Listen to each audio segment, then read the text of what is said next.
ही प्यारी तर्जबा एगो हिंदी का और एगो प्रेमी प्रेमिका अपने दिल का बात एक दूसरे से शेयर कर रहा है। कैसे? दिल बेकरार था,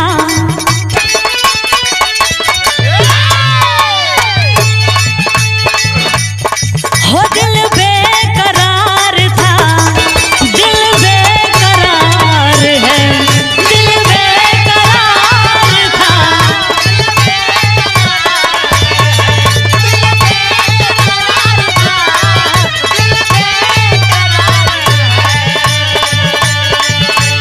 पास है तू फिर भी क्यों, पास है तू फिर भी क्यों, तेरा इंतजार है।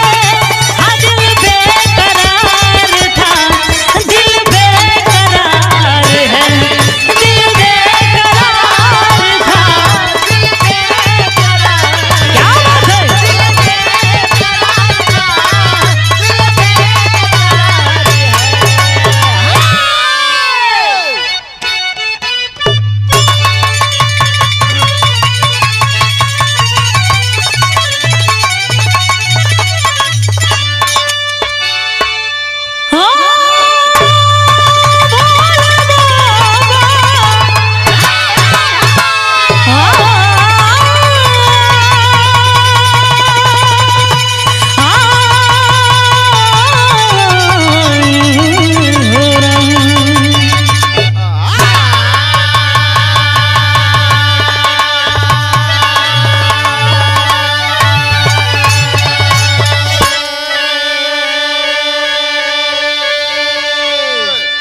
अच्छा भैया, हम बिरहा सिंगर सुषमा भारती रउआ लोगन के गोड़ छुके गोड़ लगाता नहीं।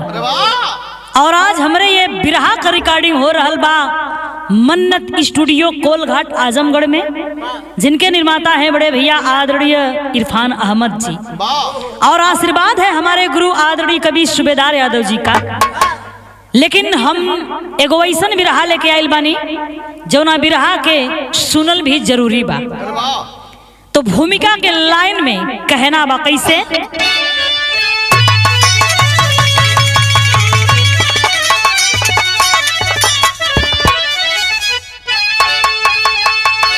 तो अविलता अंकुरित हो के अविवेक की, इश्क के जो अनल में जलाई गई, अरमा शबनम को पाकर मचलने लगा, तब मानवता की अर्थी उठाई गई। कोई कैसे किसी पर भरोसा करे, लग रहा जैसे इंसानियत मर गई। ऐ सूबेदार मानव है पत्थर बना, सुन कहानी द्रवित हो नजर भर गई।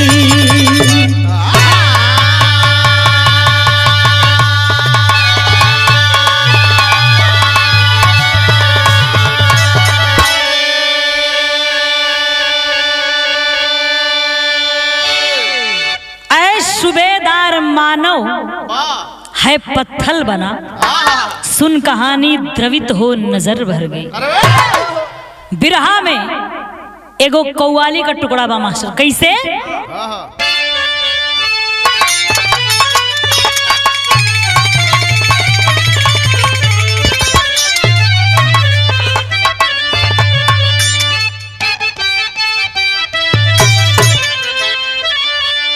लिखने वाले को सलाम है।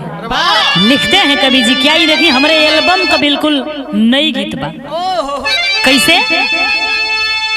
कि अरे अखियां है कत्ल करती, अखियां है कत्ल करती, बदनाम जवानी है,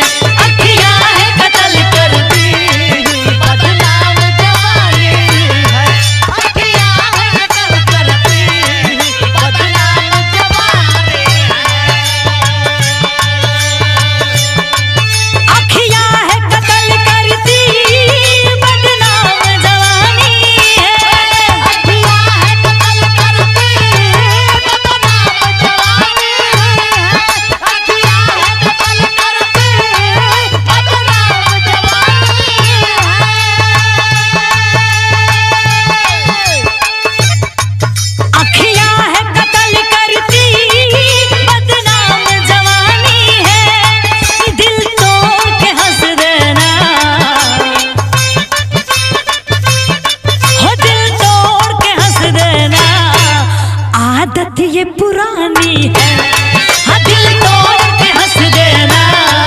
आदत ये पुरानी है, दिल तोड़ के हंस देना। आदत ये पुरानी है, दिल तोड़ के हंस देना। आदत ये पुरानी है। लेकिन यही में एक लाइन कवि जी लिखले हुए हमरे दर्द के कही नहीं। हम चाहत में उनके इस हद तक खोए थे, हम चाहत में उनके हम चाहत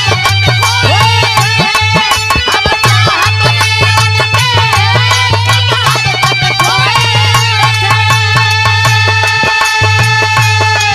सारी रात जमाने से छुप छुप कर रोए थे।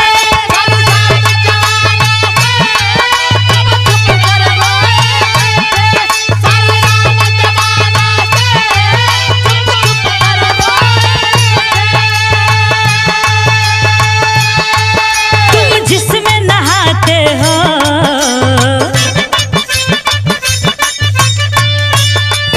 तुम जिसमें नहाते हो, मेरी आंख गवानी है।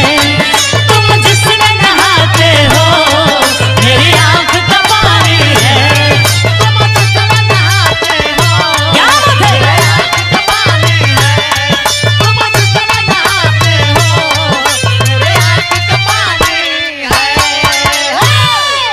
लेकिन कितना सुंदर कवि जी यही में भाव लिखले हुए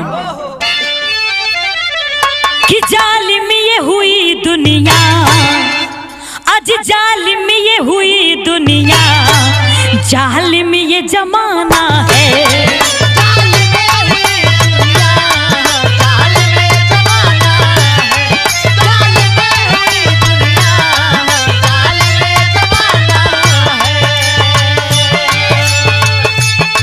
जालिम ये हुई दुनिया, जालिम ये जमाना है। क्या बात है?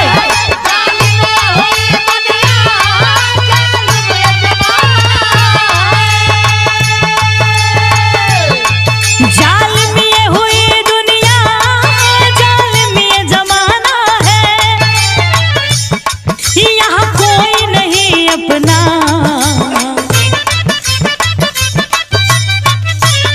हो यहाँ कोई नहीं अपना, संसार बेगाना है। यहाँ कोई नहीं अपना, संसार बेगाना है।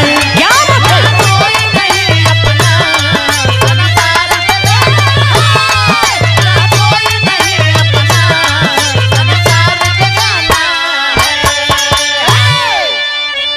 ए भैया, ई हमें से कहानी का शुरुआत भइल नजम के लाइन में कहना बा कैसे।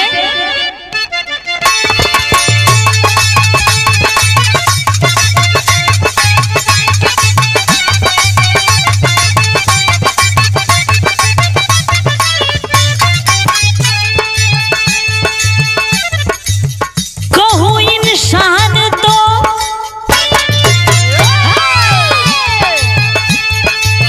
कहूँ इंसान तो इंसानियत शर्म खाए, कहूँ इंसान तो इंसानियत शर्म खाए, मौन रह जाऊं तो यथार्थ भी भरम जाए।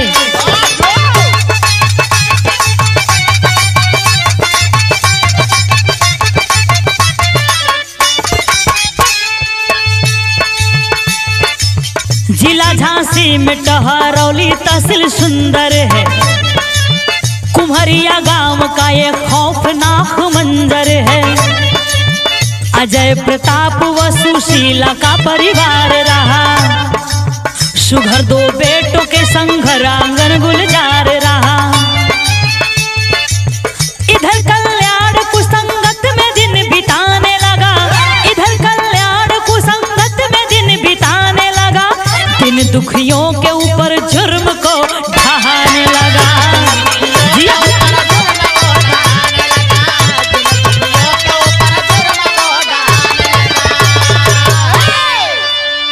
दोस्तों, एक कहानी झांसी जिला के अंतर्गत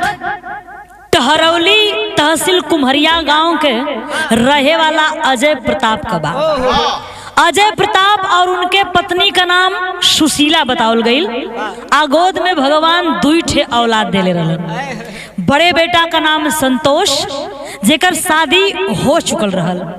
छोटे बेटा का नाम कल्याण, जो बचपन से ही बुरे लोगों के संगत में पड़ गया था और छोटी मोटी चोरियां भी करने लगा था, जिसके कारण उसके ऊपर छोटे मोटे कई मुकदमे भी दर्ज हो गए थे।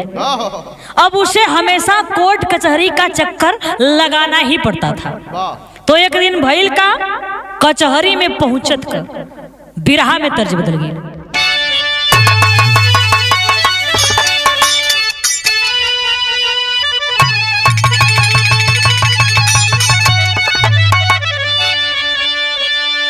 कि अरे पियादा पनिया हो, पियादा पनिया, पियादा पनिया हो, पियादा पनिया, जिभिया जरल बा जिलेबी से पियादा पनिया।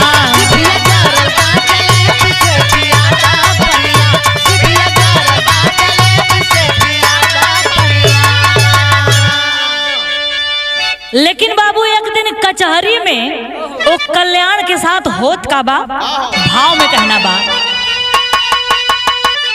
कि अरे लड़ल बा अखिया हो, लड़ल बा अखिया, लड़ल बा अखिया हो, लड़ल बा अखिया, कचहरिया बीच पूजा से लड़ल बा अखिया।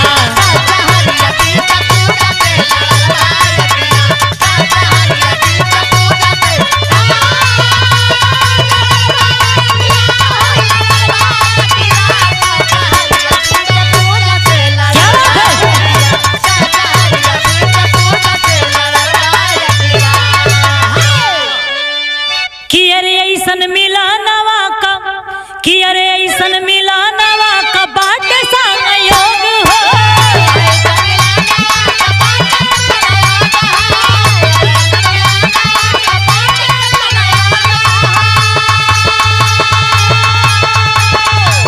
आ तू न हुन के दिल में जागल प्यार वाला रोग हो।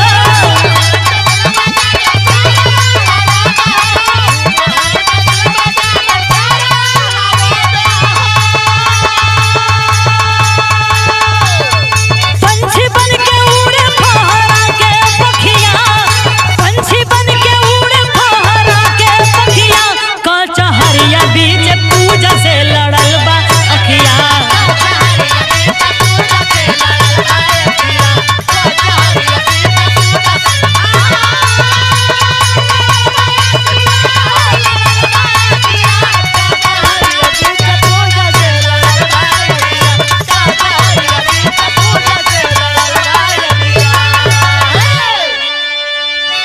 ए भैया, एक दिन कचहरी में तारीख देखले के दौरान एक लड़की जैसे मुलाकात भेल, जेकर नाम पूजा बतावल गई। अरे वाह! और मुलाकात के दौरान कल्याण पूजा से पूछे लगलन कि आप यहाँ किस लिए आई हो। वाह! तो पूजा बतावत बा कि मेरे पति के ऊपर किसी ने गोली चला दिया था, लेकिन वो बच गए, लेकिन उन्हें शक है कि यह गोली मैं चलवाई हूँ वाह! और मेरे ऊपर तब से मुकदमा कर दिए हैं। उसी मुकदमे के तारीख में मैं यहाँ आती जाती रहती हूँ, लेकिन आप किस लिए यहाँ पे आए हैं? तो कल्याण बताने लगा कि छोटी मोटी चोरी के जुर्म में कचहरी का चक्कर मुझे लगाना पड़ता है। अरे बाबू, तारीख पर आते जाते दोनों में नजदीकियां बढ़ने लगी अरे वाह! और दोनों एक दूसरे को दिल दे बैठे। मनु बतावा, अभी तो कोर्ट कचहरी का चक्कर लगा उतरल सब, लेकिन वोहू में लव वाह! वाह! और वोहू में प्यार। वाह! ए भैया, इसके बाद दोनों लव मैरिज भी कर लेते हैं। 4-6 महीना गुजरले के बाद एक दिन होत का बा, बिरहा में तर्ज बदल गई।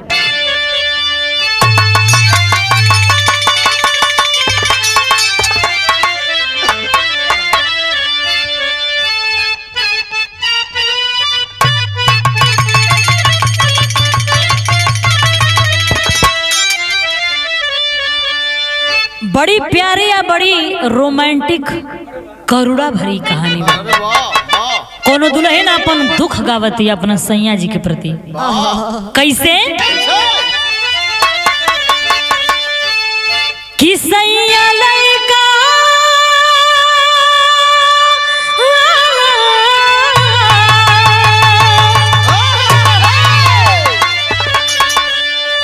कि रजऊ लइका नियन सूती जाल कोरा में, सैया लइका नियन सूती जाल कोरा में, दिया के या जोरा में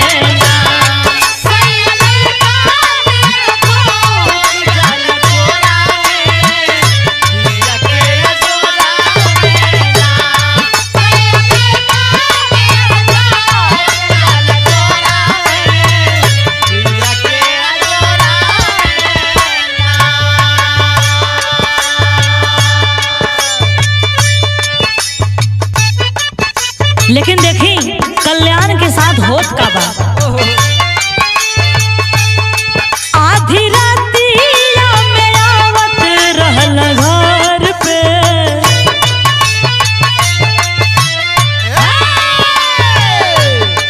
आधी रातिया में आवत रहल घर पे, रोड के पकड़ के ना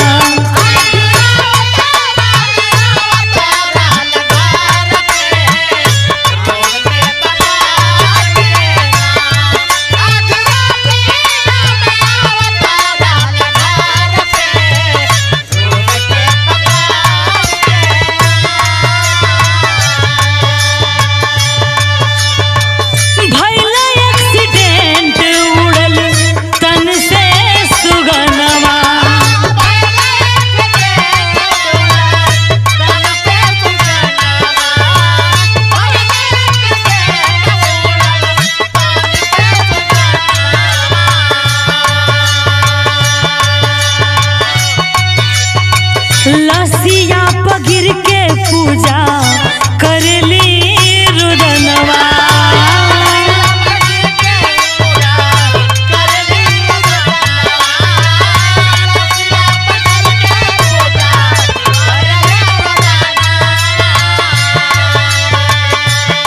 रोवे माई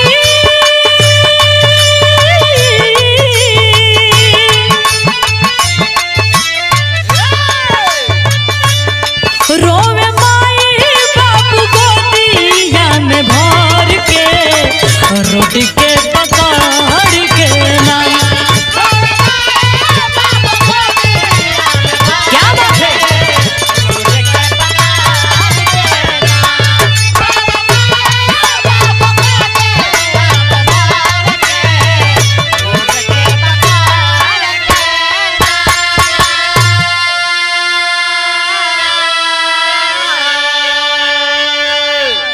अरे बाबू, एक दिन कल्याण रात में ही कहीं घर से आ रहा था।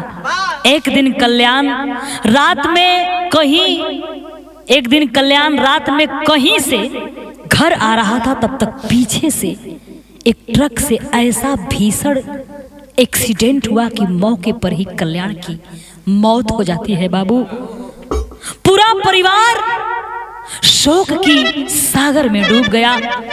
कल्याण की 13वीं बीतने के बाद कल्याण के माता पिता विधवा पूजा से कहने लगे कि बेटी, मेरा बेटा तो चला गया, लेकिन तुम यहाँ से कहीं मत जाना। तुम इसी घर में अपना घर समझकर, हमें अपना परिवार समझकर अपनी जिंदगी बिताओ। अरे बाबू, पूजा ससुराल में रहने लगी।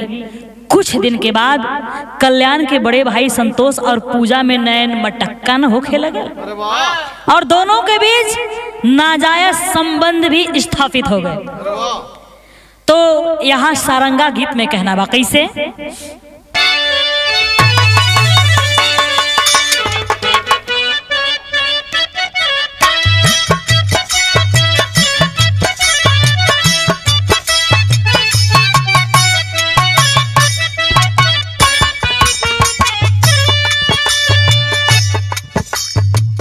रागिनी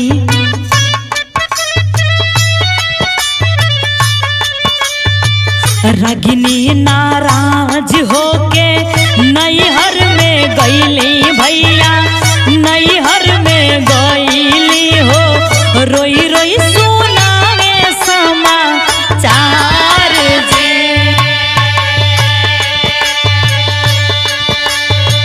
धीरे धीरे बीत गईला जब कुछ दिनावा हो, जब कुछ दिनावा हो, गोदिया में भइल एक दुलार जी।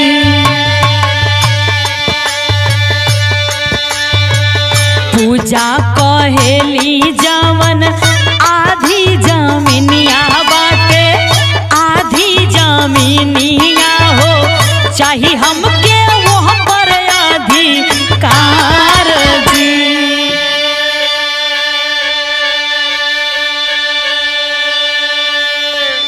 अरे बाबू, संतोष पूजा का भसुर और पूजा में नाजायज संबंध जब हो गया तो ये रिश्ता के देख के संतोष का पत्नी बर्दाश्त ना कर पौली और अपने मायके जाके और साफ साफ शब्दों में कह दिया कि या तो तुम रहो पूजा के साथ या मेरे साथ रहो, और मैं नैहर में ही रहूंगी। नैहर में दिन बितावे लगले बाबू।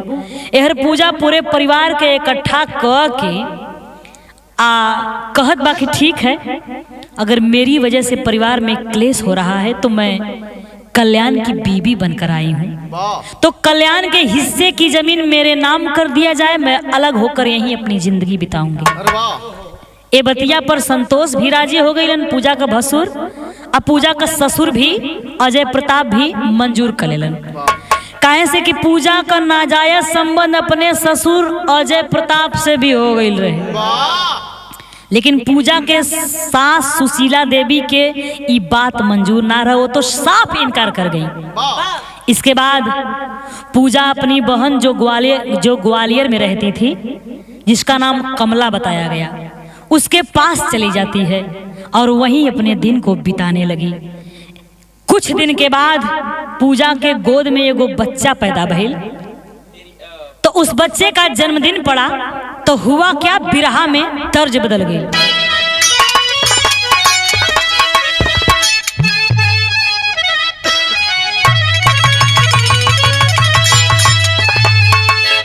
कि यार कही दा भौजी भैया जी से, कि यार कही दा भौजी भैया जी से, कही दे मोर गवनवारा। लेकिन बाबू हो देखी होत का बा भाव में कहना बा कि यार 22 तारीखिया के, 22 तारीखिया के जून का महीना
आज संतोष कैला ग्वालियर पयाना, आज संतोष कैला ग्वालियर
अरे बाबू 22 जून 2025 के पूजा संतोष और अजय के पास यानी अपने ससुर भसुर के पास फोन कैलक कि आप लोग आ जाइए, यहाँ मेरे बेटे का जन्मदिन मनाया जा रहा है।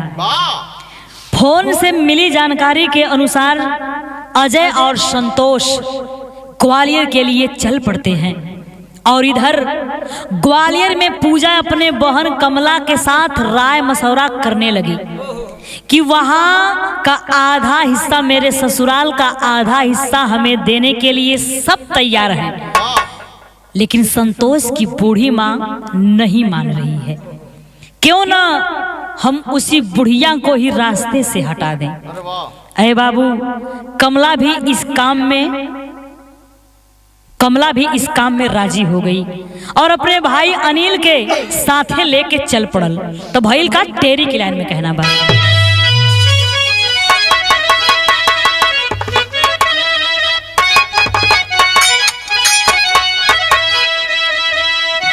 कि मानवता की परिभाषा रो पड़ी सावरी, ओ मानवता की परिभाषा रो पड़ी, नागन बनी बहु जीवन की टूटी आशा।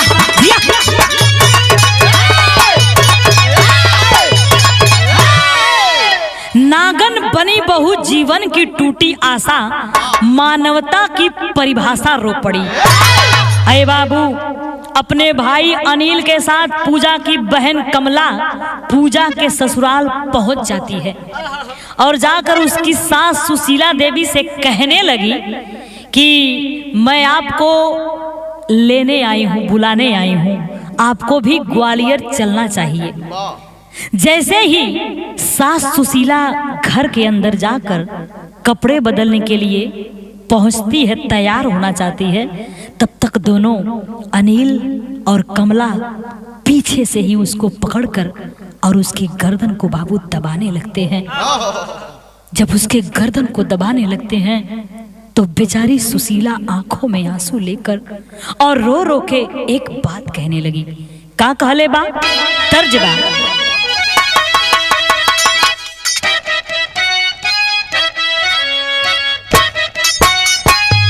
क्या बात है?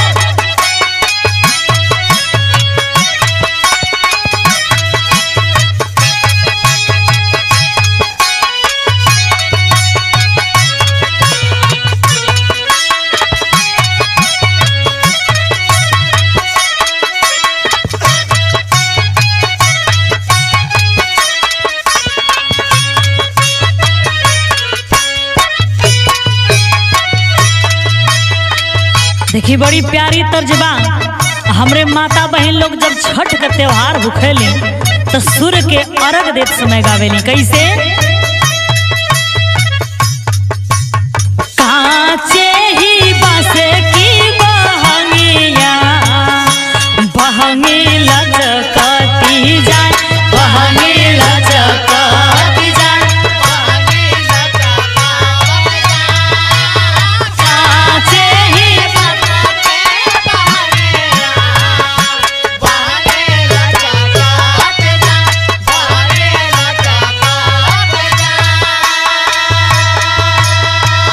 लेकिन बाबू सुशीला अपने जान का भीख मांगता, सुशीला अपने जान का भीख मांगतिया और रो रो के कहतिया। का कहे? रोवेली सुशीला धई चरणवा, रोवेली सुशीला धई चरणवा, नैना बहे जलधार, नैना बहे जलधार, नैना बहे जलधार, रोएले सुशीला धई चरणवा, नैना बहे जलधार,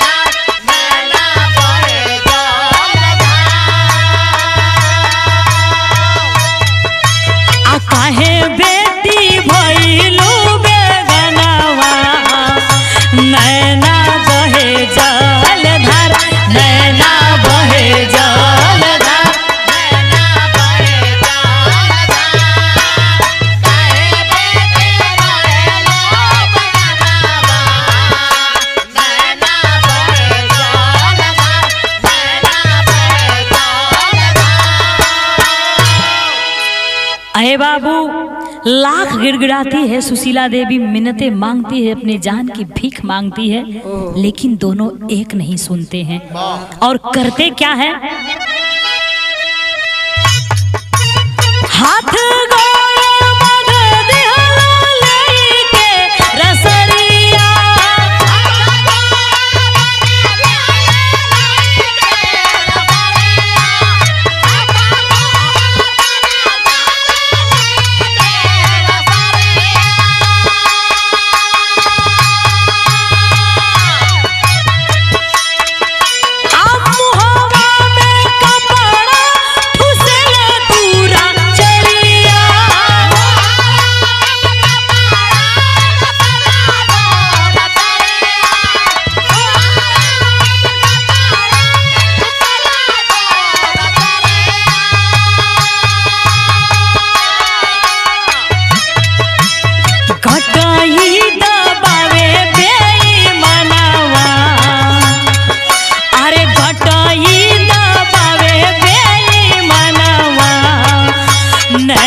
हे बाबू, लाख सुशीला देवी गिड़गिड़ा रही हैं, अपने जान की भीख मांगती रही, लेकिन दोनों ने एक नहीं सुना और उसके हाथ पांव को बांधकर मुंह में सब कपड़ा ठूस दिए और सुशीला के गर्दन को तब तक दोनों दबाते रहे जब तक कि सुशीला का प्राण नहीं निकल गया। और फिर दोनों वहां से वापस लौट आए।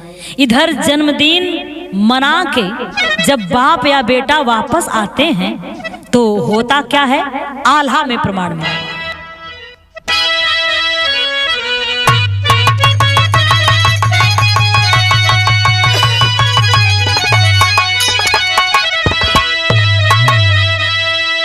कि ग्वालियर से बाप बेटा,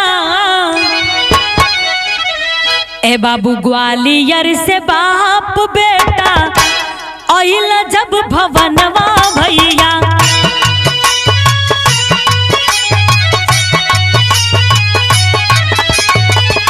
जाई के कोठारिया में देखेला निहार,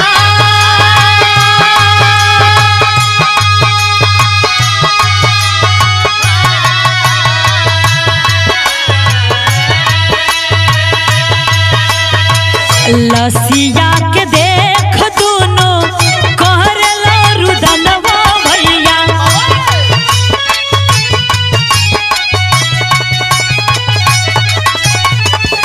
पाई के खबरिया आई गइल थानेदार,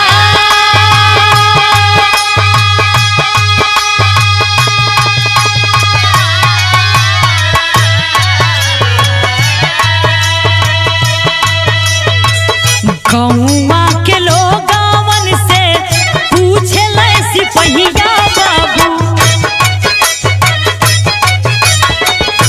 गौवा के लोग बोले बतिया होती खा,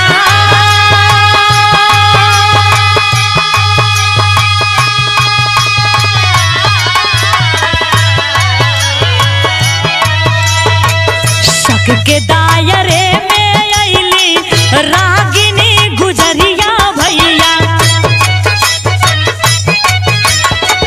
जाई के पुलिस वाले तब कइला गिरफ्तार,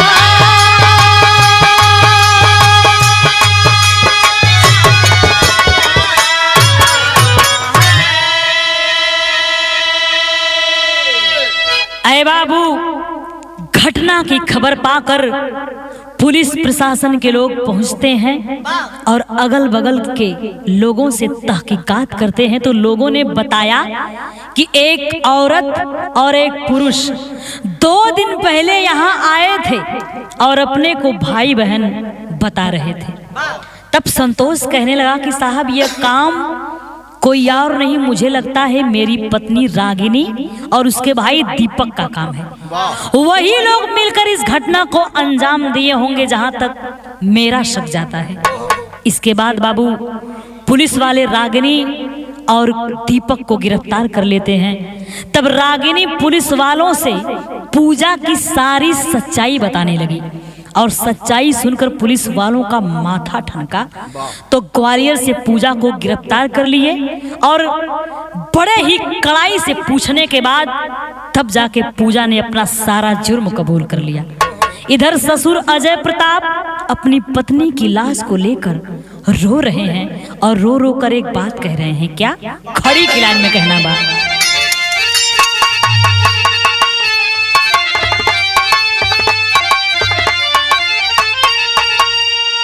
कि रोवे अजय गईले, आए बाबू रोवे अजय गईले, हमरो जीवन बिगड़ी।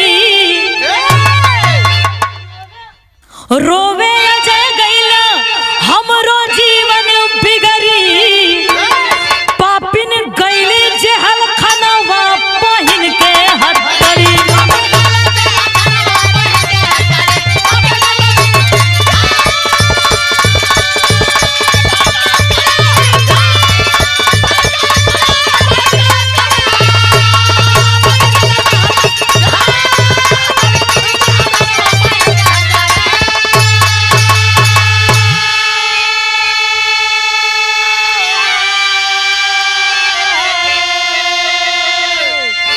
रोवे अजय गईला हमरो जीवन बिगड़ी। पापिन गईली जेहल खनवा पहिन के हथकड़ी। तो भइल का कि रोवे संतोष लागल दिलवा के ठेस हो। आ पूरा परिवार रोवे ले के कलेश हो।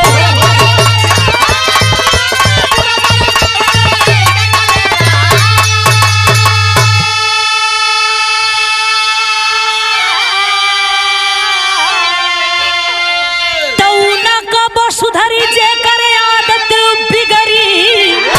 आए बाबू ना कबो सुधरी जे करे आदत बिगड़ी। पापिन गईली जेहल खनवा पहिन के हथकड़ी।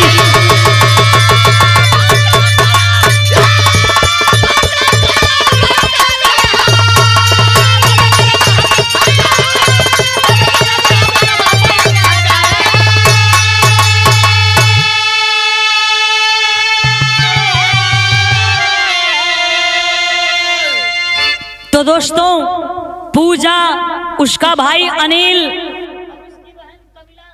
और उसकी बहन कमला सभी को गिरफ्तार करके जेल भेज दिया गया। आज सभी लोग जेल की सलाखों में हैं, जेल की रोटी काट रहे हैं। तो ये रही एक कैरेक्टरलेस औरत की कहानी।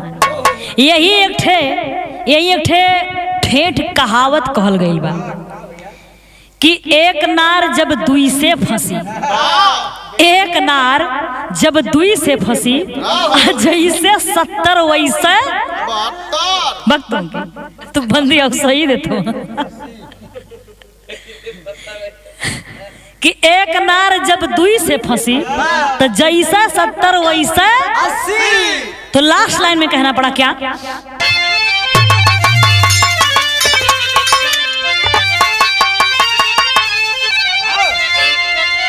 तो गुरु बिहारी गुरु गणेश मत गंदा करो रिवाज।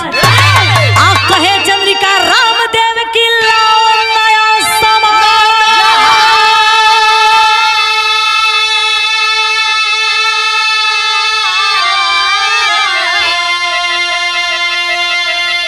कि अरे मानवता की परिभाषा रो पड़ी हो, मानवता की परिभाषा रो पड़ी।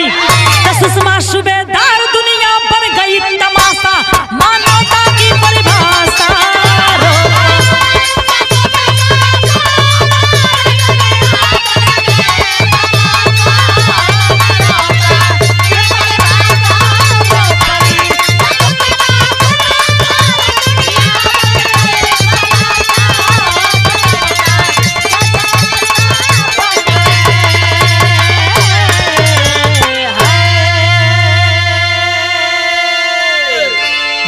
बहुत बहुत धन्यवाद साथियों।